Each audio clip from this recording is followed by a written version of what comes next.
मुबारकबाद दूंगा और दे रहा हूं दिल से। लेकिन मैं कहना चाहूंगा कि जो सत्ता पक्ष में जो लोग बैठे हैं, जिनको संविधान पर यकीन नहीं है, यकीनन यकीन नहीं है, मैं उनके लिए सिर्फ यह कहना चाहूंगा कि इस देश का हर नागरिक जो वोटर है, इस देश का रहने वाला है, क्योंकि आर्टिकल 326 ये कहती है कि जो इस देश का वासी है उसको वोट देने का अधिकार है, उसे वंचित नहीं किया जा सकता। लेकिन अगर जो लोग सत्ता में बैठे लोग हैं उनके अधिकारों का अगर हनन करते हैं तो ऐसी व्यवस्था में यकीनन संविधान की जो रूह है, जो आत्मा है, उसके साथ खिलवाड़ किया जा रहा है। यह बहुत दुख की बात है। एक बात आज मैं देख रहा हूं कि जो SIR 2003 में 2 साल में हुआ था, अचानक SIR जो ये हो रहा है, अभी कोई जल्दबाजी नहीं थी, कोई चुनाव नहीं है उत्तर प्रदेश या अन्य राज्यों में, 1 महीने में आप देखिए तमाम BLO प्रेशर में है, दबाव में है, आत्महत्या कर रहे हैं। लगातार कई प्रदेश में तमाम BLO कोई जहर खा के मर रहा। अभी गोंडा में जहर खा के आप देखिए BLO ने आत्महत्या कर लिया, फतेहपुर में आत्महत्या कर लिया। इतनी जल्दबाजी क्या है? जो स्टेक होल्डर्स है, जो सर्वदलीय बैठक बुलानी चाहिए, जो स्टेक होल्डर्स है पार्टियां, उनसे राय मशवरा नहीं किया, सलाह नहीं लिया। और आज बीजेपी एक चीफ इलेक्शन कमीशन का, जो ECI का, वो किस तरह वकालत करती है? क्या इसको नहीं चाहिए कि हर वोटर जो इस देश का वोटर है उसका वोट छूटने ना पाए? क्यों आखिर जो सत्ता में बैठे लोग हैं क्यों इतनी जल्दबाजी मचाएं? अजीज खान साहब, मैं तो आपके साथ सहमत हूं कि जो भी भारत का रहने वाला है, नागरिक है, उसका वोट रहना चाहिए। आप बार बार कह रहे हैं अगर उसका वोट कटा, अगर उसका वोट कटा, अगर उसका वोट कटा तो सड़क पर आइएगा अगर आपकी कंप्लेंट कोई ना सुने। लेकिन अगर ऐसा कुछ हुआ नहीं मगर आप इतना संविधान खतरे में बचा रहे हैं, ये कैसे हो गया? अब गुरु प्रकाश जी मुझे बता दीजिए, 2003 में या इससे पहले 8 बार जब भी SIR या वोटर वेरिफिकेशन की प्रक्रिया हुई थी, उस वक्त कौन सी सर्वदलीय बैठकें हुई थी? जरा मुझे याद दिला दीजिए, याद नहीं आ रहा। अजीज खान साहब को भी याद दिला दीजिए, शायद इनकी भी याददाश्त खो गई है। नहीं नाविका जी, मैं तो बिहार से लाइव हूं और बिहार में अभी भी एक्सरसाइज हुए हैं और SIR के एक्सरसाइज में राष्ट्रीय जनता दल के जिला अध्यक्ष, कांग्रेस पार्टी के जिला अध्यक्ष, सबने इक्वली पार्टिसिपेट किया है। ऑन रिकॉर्ड आप कहिए तो कांग्रेस पार्टी के औरंगाबाद जिला के अध्यक्ष, उन्होंने कहा है कि SIR का प्रोसेस बहुत ही ट्रांसपेरेंटली हो रहा है, SIR के प्रोसेस में बहुत ही पारदर्शिता है और सुप्रीम कोर्ट ने उन्हीं के व्यूज को एको किया है। अभी कहा जा रहा था, सुप्रीम कोर्ट ने कहा है, शब्दशः मैं सुप्रीम कोर्ट के जजमेंट को आपके और आपके दर्शकों के लिए कोट करना चाहता हूं, that SIR which is being conducted by Election Commission of India is as per Article 324, 325, 326. SIR एक पूर्णतः संवैधानिक प्रक्रिया है, SIR एक ऐतिहासिक प्रक्रिया है, ये कोई पहली बार हो रहा है ऐसा नहीं है। और नविका जी, आप तो वरिष्ठ हैं, आप तो बिहार में चुनाव में आई भी थी, कितने क्लेम्स आए थे, कितने ऑब्जेक्शंस आए थे? और ये बिहार की बात कर रहा हूं, मैं क्षमा चाहता हूं। बिहार का एक विशेष स्थान है राजनीतिक चेतना में, राजनीतिक जागृति में। बिहार नालंदा विक्रमशिला की भूमि है, बिहार लोकतंत्र की जननी है, बिहार जयप्रकाश नारायण की भूमि है, बिहार जननायक कर्पूरी ठाकुर की भूमि है। और उस बिहार में आपको लगता है नविका जी कि आप आएंगे और लोगों का मताधिकार छीन लेंगे, लोगों को वोट करने के अधिकार से वंचित कर देंगे और बिहार शांत बैठेगा? अरे किस प्रकार की बात होती है भाई? ये कोई मुद्दा नहीं है नाविका जी, स्थापित हो गया है। बिहार के 7.5 करोड़ वोटर्स ने इस मुद्दे पे पूर्ण विराम लगा दिया है, पहली बात। दूसरा, संविधान दिवस पे अभी कह रहे थे, मतलब मुझे बड़ा ताज्जुब होता है नविका जी, बड़ा आश्चर्य होता है कि समाजवादी की पार्टी के नेता संविधान पे कुछ बोले, समाजवादी पार्टी के नेता डॉक्टर अंबेडकर का नाम अपने मुंह से लें। मैं पूछना चाहता हूं इनसे, आजम खान साहब कौन है? आजम खान साहब ने नविका जी ऑन रिकॉर्ड पब्लिक में बोला था कि बाबा साहेब अंबेडकर देश के सबसे बड़े भूमाफिया हैं, वो कहते हैं ये जमीन मेरी है और आगे वाली जमीन भी मेरी है। कहा था कि नहीं कहा था? आप किस मुंह से बात करते हैं वंचितों की? आप किस मुंह से बात करते हैं पीडीओ की? मतलब मुझे समझ में नहीं आता है। एकमात्र पहली बार ऐसा हुआ इतिहास में कि SC ST को रिजर्वेशन मिलना था प्रमोशन में, उसका विरोध किसने किया नविका जी? एक पॉलिटिकल पार्टी थी, समाजवादी पार्टी ने SC ST को आरक्षण ना मिले ये सुनिश्चित करने के लिए सदन में आवाज बुलंद किया था।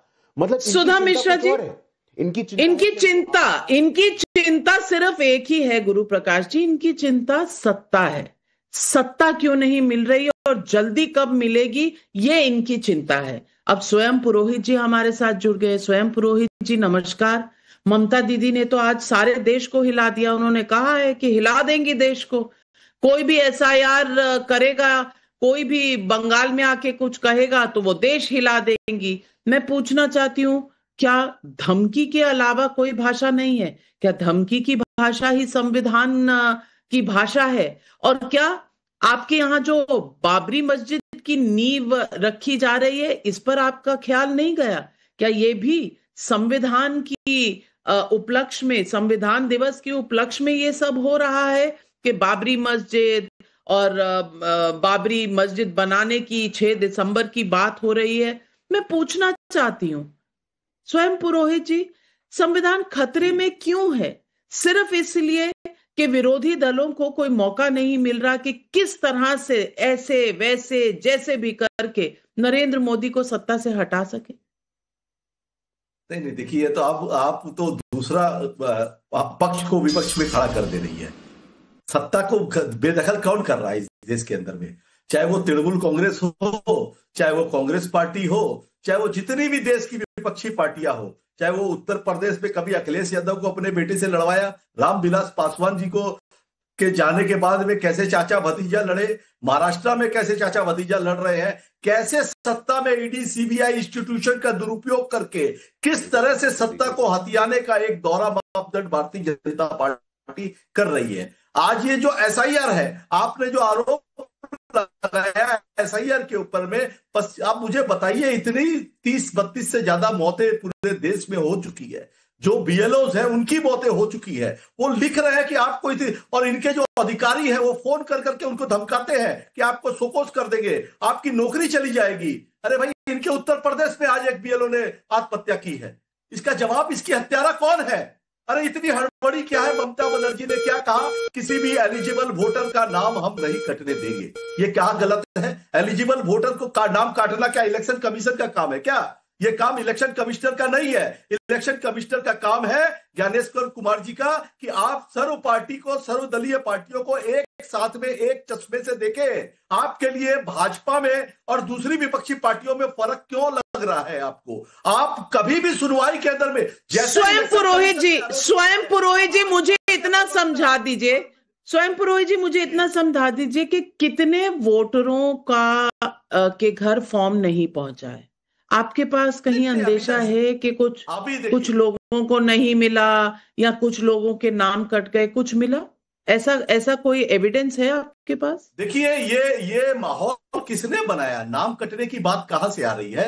ये माहौल किसने बनाया है? नाम कटे हैं, मैं आपको डाटा दे रहा हूं ना, आप सुनिए ना। आपने जब स्पष्ट किया है, कुछ बिहार के अंदर में माथा मांगा बोल करके एक डिस्ट्रिक्ट है, वहां बूथ में जहां पे 2002 की लिस्ट में 740 से ज्यादा वोटर थे, वो जो खसरा लिस्ट आई है उसके अंदर में 100 से ज्यादा 130-32 वोटर है, तो वो नाम हट गए हैं। तो वो बेचारे जो वोटर है वो खोज रहे हैं। अब 9 तारीख को एक लिस्ट आएगी, उसके बाद में इतनी परेशानी, इतनी जल्दबाजी क्यों है भाई? इसके पहले भी तो समरी रिवीजन हुआ है, आप करिए। कौन रोक रहा है आपको? आपके पास सारे इंस्टीट्यूशन है। संविधान आपको मानना नहीं है, क्योंकि आप जब आपकी इच्छा होगी आप 10 पर संविधान में ही तो लिखा है, संविधान में ही तो लिखा है कि इलेक्शन कमीशन का दायित्व है कि वो समरी इंटेंसिव रिवीजन करे, और ये पहली बार हो नहीं रहा, 8 बार पहले हो चुका है। कब सर्वदलीय बैठक हुई?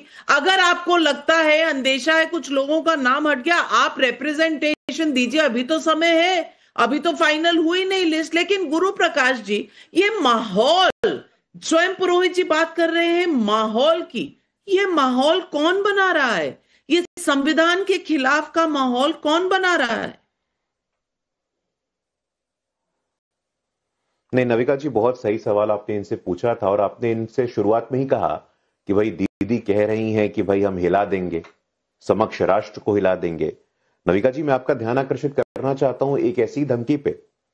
पिछले विधानसभा चुनाव में दीदी ने और उनके पार्टी वालों ने क्या कहा था? खेला होबे, आपको याद होगा, और मुझे आज भी वो दिन अच्छे से याद है।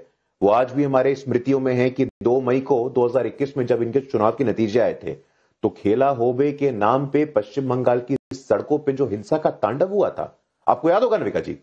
भारतीय जनता पार्टी के कार्यकर्ता, आम लोग, दलित समाज के लोग, वंचित समाज की महिलाएं, आदिवासी महिलाएं, क्या हुआ था? हिंसा के नाम पे रेप, अत्याचार। अभी संदेश खाली में क्या हुआ था?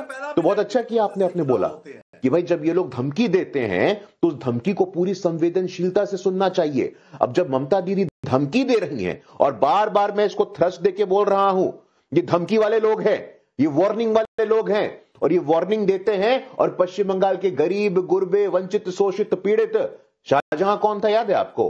संदेश खली में इसी टीएमसी का ऑफिस बेरर था ना। शाहजहां कौन था? यह दलित समाज की महिलाएं कैद करके कस्टोडियल रेप कर रहा था। ये कहां था तब?